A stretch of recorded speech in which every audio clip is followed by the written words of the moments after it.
Hola mis amigos de Juegos y Más y bienvenidos otra vez aquí a mi canal. Un canal donde yo estoy hablando siempre de juegos de mesa y también de temas relacionados a ellos. Y hoy específicamente les traigo este video porque es uno que ya había había prometido en videos anteriores y que va a ser una especie de video, un poco de resumen y de rápido análisis de lo que es la trilogía de juegos de mesa del Reino del Oeste. Me refiero a Arquitectos, a Paladines, a Vizcondes y a las expansiones y otros aditamentos que se han publicado para esta trilogía de juegos. Son tres juegos, tres Eurogame, pero con características similares y diferentes. Entonces sin darle mucha vuelta al asunto, voy a ir empezando y voy a hacer una pequeñita reseña de cada uno de ellos y al final pues un poco quiero sacar conclusiones finales de lo que ha sido todo este trabajo, que yo los tengo en inglés, como ustedes lo saben, muchos de ustedes lo saben, y son juegos que han sido publicados por el Renegade Games, por los estudios de juegos Renegade, y por Garfield Game, que es la compañía del creador de estos juegos. Entonces, el primero de ellos, no sé si ustedes lo saben, salió un poco después de un trabajo que fue con el que comenzó esta compañía, que fueron los saqueadores del Mar del Norte. Y no llegó a ser una trilogía, pero después sacaron varios juegos de ese estilo con la temática de vikingos, con una dinámica también de euro, pero mucho más ligera. Y después que terminaron con los productos del saqueador del Mar del Norte, esta compañía nos trajo este juego que está aquí, que es con el que empieza toda la historia, que es Arquitectos del Reino del Oeste. Con este juego inició todo. Esto es un juego, un Eurogame. ¡Ay! ¿Qué pasó? Un Eurogame, el más típico de todos ellos, colocación de trabajadores, un mapa con las diferentes localizaciones común para todos los jugadores, colocamos el trabajador, recogemos recursos y con los recursos pues vamos a construir las edificaciones o vamos a entre todos levantar la catedral, que es lo que nos va a dar los puntos de victoria. Un juego en que vamos a ganar puntos de victoria, evidentemente. El juego tiene como base, ya lo decía, los Eurogame de colocación de trabajadores, pero implementaba dos dinámicas que hacían el juego un poco diferente, que es lo que lo hacía atractivo, que es lo que hacía que cuando este juego era el único que había del Reino del Oeste, llamó tanto a la atención a muchos jugadores. Primero, que los espacios eran abiertos, es decir, generalmente en los Eurogame tú tienes espacio para recolectar recursos, pones ahí un trabajador y ya no puedes poner, y ya bloqueas también ese espacio a otros jugadores. Aquí los espacios eran abiertos y la idea era que mientras más trabajadores turno tras turno tú vayas poniendo en los diferentes espacios, más producto recoges. Pones un trabajador, recoges un producto. Pones dos trabajadores, recoges dos productos. En el tercer turno pones tres trabajadores y cada vez que pones un trabajador, recoges un producto por trabajador. Vas haciendo más y más. Es decir, trabajaba un poco con la codicia del jugador. Y para balancear esto, venía yo creo la cualidad más interesante del juego, que era que ahora podías capturar grupos de trabajadores. Es decir, los jugadores no solo iban poniendo sus trabajadores, sino que otros jugadores, cuando en un lugar, que esa sería la mejor estrategia, habían demasiados de un mismo jugador, pues le capturaban el grupo completo y después habría que ir a rescatarlos a la prisión. Entonces esto da una dinámica, primero que todo, mucha más interacción que la mayoría de los juegos Eurogames, pero también mucho puteo, como se dice, puteo, es decir, puteo entre los jugadores, el trolearse entre ellos y el estarse siempre cazando cuáles eran los lugares donde pues más trabajadores ponían. Esa era una de las principales características de este juego. La ambientación, Europa medieval, construcción de las típicas edificaciones, cuarteles, castillos, murallas, centros comerciales, talleres. Un juego muy temático y muy divertido, aunque el más clásico de los tres. Tiempo después, incluso desde que salió el segundo juego, salió la expansión de este. Entonces yo voy, aunque no estoy haciéndolo por orden cronológico, sino por los productos. Entonces quiero enseñarles ahora la expansión que salió para arquitectos. De arquitectos salió una expansión que creo que es la única que ha salido para un producto de esta trilogía. Paladines no tiene ni Vizcondes tampoco. Y esta es la Edad de los Artesanos. La Edad de los Artesanos, arquitectos del Reino del Oeste. Es una expansión para el juego de arquitectos y propiamente es la única expansión que ha salido para esta línea. Y bueno, ¿qué nos implementaba la expansión? Nos traía más cartas, nos traía más edificios y nos traía dos nuevos elementos. Uno, un peón. Este juego se juega con meeples, con pequeños tokens que representan los trabajadores, y nos traía uno de mayor tamaño que representaba al artesano. Es decir, ahora íbamos a tener 20 trabajadores, que los que teníamos en arquitecto, más un peón de artesano. Y este peón de artesano valía por 2 cuando se pone en las diferentes locaciones, y además causaba que perdieras menos prestigio, menos, no sé si es el honor lo que había. Hay un track de honor o prestigio, no me recuerdo ahora el nombre técnico, pero te evitaba perderlo. Y además nos traía un nuevo deck de cartas que nos permitía jugar la carta de afuera como ornamento para las construcciones o como herramienta para los trabajadores que íbamos a contratar en este juego y que nos iban a ayudar a edificar el reino. Una expansión obligada no, pero que hacía el juego un poco más complejo, un poco más interesante. El juego Arquitectos, hay que decir que también, como los 3 juegos de esta trilogía, tienen una dinámica para jugar en solitario. Funciona muy bien funciona. Yo la he probado ya varias veces y he jugado bastante Arquitectos en solitario. Y pues fue el juego que comenzó, vamos a decir, la leyenda, por así decirlo. Un año después, o un poquito más de un año después, nos llega Paladines del Reino del Oeste.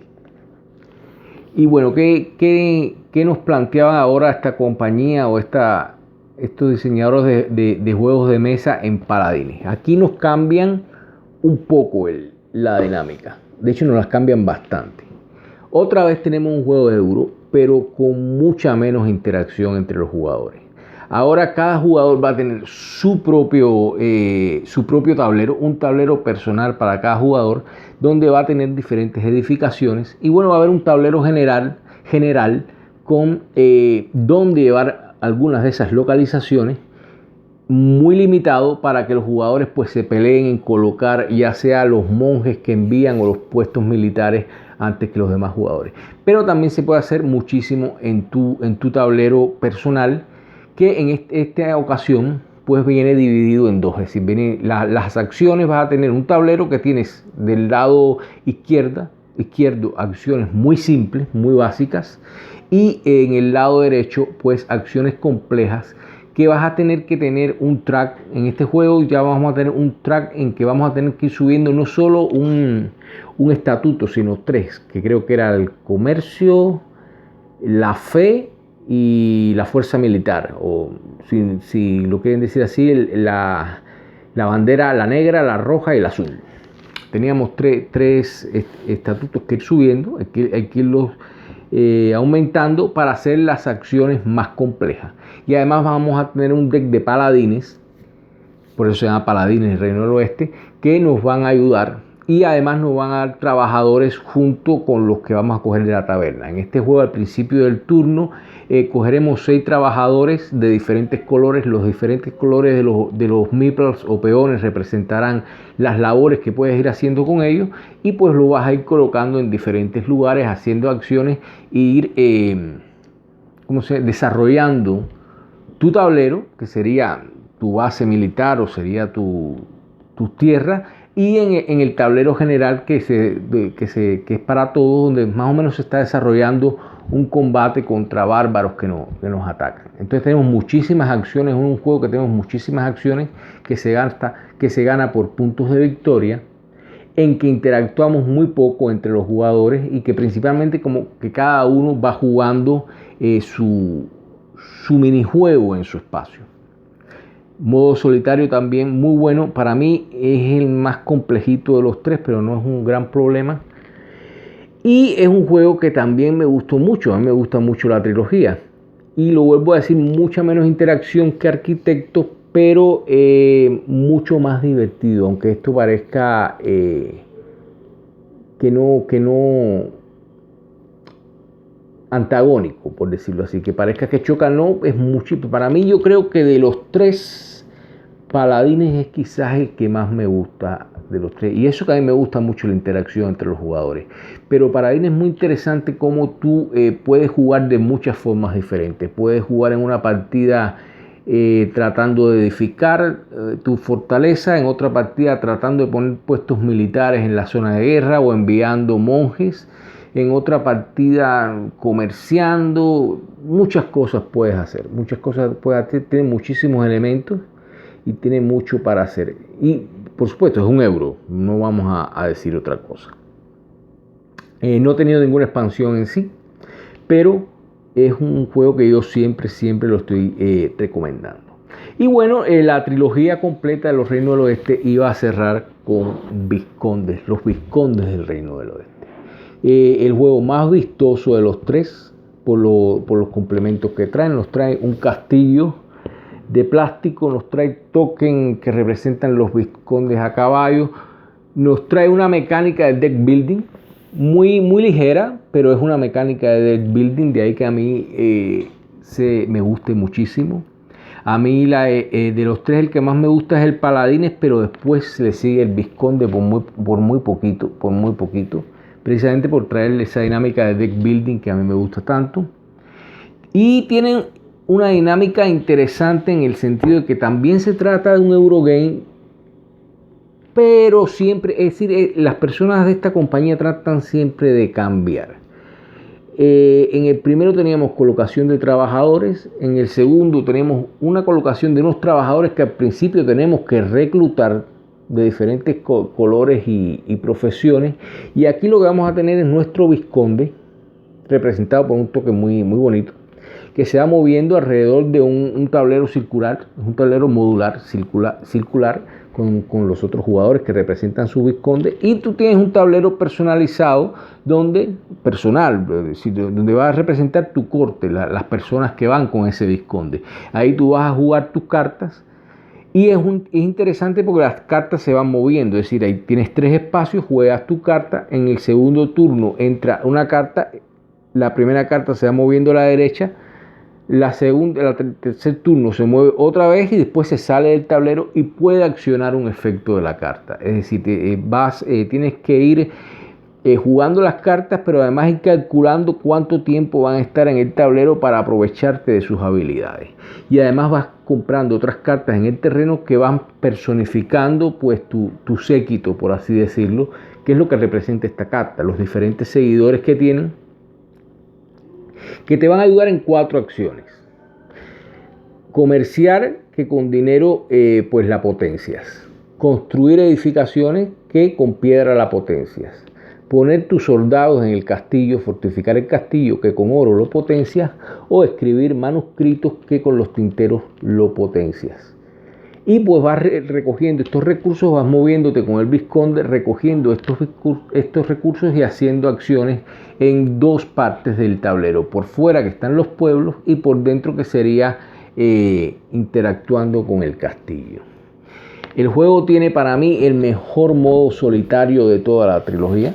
Funciona muy bien. Ya les digo, me gusta más el Paladín como juego, pero a modo solitario este es uno de los mejores solitarios que yo he jugado en muchísimo tiempo. Si yo hace poco, no sé si fue un top de juegos de mesa en solitarios, no había jugado al Vizconde. Hoy en día lo pondría en el primer lugar.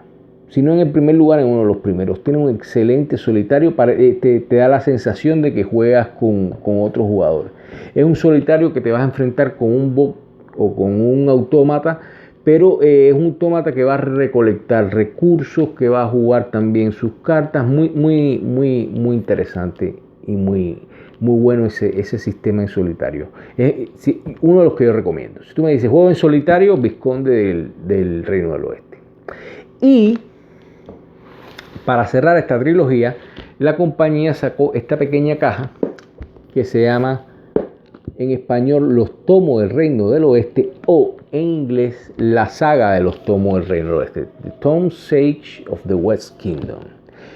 ¿Qué cosa es esto? Esto en sí no es una expansión, sino que nos trae nuevos modos de juego. Nos trae dos modos de juego en especial.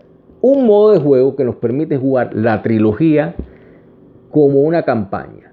¿Y cómo se hace eso? Bueno, pues ganando tomos. Hay un deck de cartas que serían diferentes tomos y jugaríamos arquitectos, paladines y vizcondes, y a medida que jugáramos ganaríamos esos tomos ya cumpliendo objetivos en el juego, ya siendo los jugadores con mayor puntuación, en una victoria aplastante, es decir, no solo teniendo más puntos, sino por ejemplo en arquitecto teniendo 10 puntos por encima de los otros jugadores, ganas más tomos. Disculpen. Y combinando tomos con diferentes crestas que tienen para hacer combos y ganar otros tomos dependiendo de las crestas que coleccionas. Es decir, tiene diferentes técnicas para ganar tomos en cada uno de los juegos, y al final quien tiene mayor cantidad de tomos gana la partida. Esa es una modalidad. Y nos trae también un modo solitario multijugador para los 3 juegos, en que vamos a enfrentarnos a este personaje que está aquí, que es en inglés el Overlord, en español sería el señor feudal. Nos trae 3 nuevos modos de solitario para los 3 juegos, que ya nos traían cada uno un modo solitario para jugar uno contra uno, pero ahora está pensado para jugar 2 jugadores o más contra el jugador artificial o el autómata. Los modos solitarios de los 3 juegos también se podrían jugar en multijugador, pero es muy fácil. Aquí se complican las cosas. Este nos trae elementos para jugar modo solitario multijugador, es decir, enfrentarnos todos los jugadores contra una mente o contra un jugador enemigo llevado por un programa, pero con unas reglas muy complejas, y los retos son bastante altos para cada juego. Yo lo probé, para un jugador es casi imposible, es decir, está pensado para 2 jugadores o más. Puedes tratar de jugarlo uno solo contra este autómata, te va a costar mucho trabajo, muchísimo trabajo, es muy fuerte los retos que pone, pero multijugador funciona bastante bien. Ya yo probé con otra persona el Arquitectos, perdimos, es decir, el reto es alto, el desafío es alto, por lo menos yo lo encontré así. Y Paladines y Vizconde lo traté de jugar en solitario, no funcionó, es decir, yo contra el señor feudal no pude, pero me pareció muy interesante, muy divertido. Obligatorio, esa es la gran pregunta aquí. Suplemento obligatorio no, pero que enriquece mucho el juego. No he podido jugar el modo campaña, me gustaría probarlo con otras personas, precisamente porque estamos ahora con esto de la pandemia y no nos estamos reuniendo mucho, pues no he podido probarlo. Pues habría que jugar los 3 juegos, aunque no creo que hay que jugarlos seguidos, es decir, se puede ganar los tomos, guardarlo y después continuar la campaña. No hay que jugar los 3 juegos completamente seguidos uno detrás del otro, pero sí es una modalidad que quiero probar. Y esto es lo que sería todos los productos de El Reino del Oeste. ¿Qué me han parecido? Por separado son buenos juegos, como trilogía me parece excelente, tanto para comenzar. Creo que aquí Arquitecto es un juego de euro no muy complicado para principiantes, para una persona que quiera adentrarse en esto de los juegos de mesa. Tiene su pequeño rigorcito. Si nunca has jugado ningún euro, si nunca te has enfrentado a un Eurogame, puede tener su pequeña dificultad, pero yo creo que funciona muy bien y sirve como comienzo para una colección. Es decir, si tú quieres empezar una colección de juegos de mesa, un buen punto de partida puede ser Arquitecto, y a medida que, si te gusta o te atrae tanto la dinámica como el arte, que es el mismo, es decir, las ilustraciones son del mismo artista para todos los juegos, es una ilustración entre la caricatura y el... Una caricatura pero muy bonita y muy bien hecha. Pues puedes empezar por ahí, puedes empezar por Arquitectos, seguir por Paladins y terminar en Vizcondes. Hoy yo lo que te recomendaría es Arquitectos, después ir a Vizcondes y dejar Paladines para el último. No es ese el orden de la historia del juego, pero es como yo te lo recomendaría si estás pensando comprarte uno por uno. Es una trilogía que me ha gustado mucho. Como trilogía creo que es lo mejor, no lo mejor, sino de lo mejor que hay en los juegos de mesa. Y no me queda más que recomendarla. Yo si tuviera que darle una puntuación en base, por ejemplo, a 10, yo a la trilogía completa le daría un 10 de 10. A los juegos por separado no son, quizás haya mejores euros de forma individual, pero como trilogía es un 10 de 10. Muy buena, es muy bonita, tiene muy buen material, las cartas, la calidad de los componentes es excelente y a mí me ha dejado una excelente impresión. Ahora la compañía se ha ido a las tierras de los mongoles. El próximo juego que salió ya tanto déjenme volver a rever, de Garfield Games y Renegades es Los Saqueadores de Exitia, creo que se llama, que es un remake de Los Saqueadores del Mar del Norte, que es la de los vikingos, pero ahora este es un nuevo juego donde pues mejora las dinámicas de Los Saqueadores del Mar del Norte, cambia el arte del juego, un estilo un poquito más de cómic, pero menos caricaturesco. Y tiene de lore o de temática pues las hordas mongolas. No sé si son mongoles o serán hunos, las hordas salvajes del oriente. Y que bueno, vas a ir saqueando, en este caso sería el Imperio Romano, los reinos bizantinos. Quiero traerlo al canal, que creo que es el comienzo de otra trilogía, porque creo que también ahora salió La Muralla de Adriano, que es con temática del Imperio Romano, es decir, todo se desarrollaría más o menos en el mismo tiempo histórico, tanto los saqueadores de Exitia como la Muralla de Adriano, creo que es como se llama, no estoy muy seguro. Ambos juegos los quiero traer aquí al canal, pero esta trilogía en sí queda como una excelente pieza para los jugones, para los que les gusta coleccionar juegos de mesa y jugarlos. Recuerden, no solo es coleccionar, también hay que jugarlos, esa es la gracia. Y este producto yo se lo recomiendo. También les recomiendo Los Saqueadores del Mar del Norte. Échenle un ojo a ese juego, es muy bueno. Y voy a ir terminando ya este video. Gracias por haber estado conmigo. Gracias por haber compartido en mi canal. Como siempre, déjenme sus comentarios. Y nos vamos a ver próximamente en otro video aquí en Juego y Más. Chao y nos vemos muy pronto.